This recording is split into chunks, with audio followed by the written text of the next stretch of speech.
Okay, this to me is literally so scary. Really similar to the people trolling Fabian Frankel for his character's actions on the show. I think it is really, really scary that people would not like something in a fictional story and then take their feelings from that and directly harass the author because of it. Like, I think this is one of the things that makes me most nervous about being a published fiction author in the future is people's inability to distinguish between fiction and reality, and people assuming or holding like the author account to the character's decisions.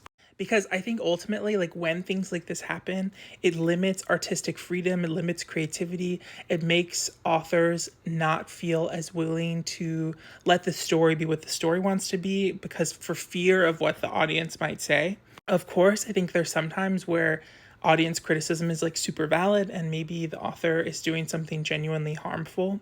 But given like the context of this world, even though this scene is really shocking and what happens to the characters is really shocking, and but it like makes sense within the logic of the story and within the logic of the world, it just makes fans sad that some of their favorite characters were lost in that moment. To then take that feeling like troll George R. R. Martin to me is really scary.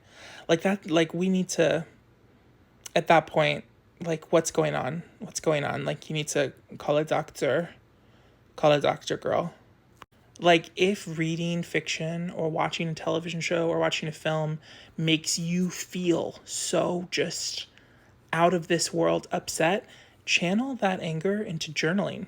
Maybe write your own story. Maybe write fan fiction about how you wish it would have gone. Don't harass the author. That's really weird.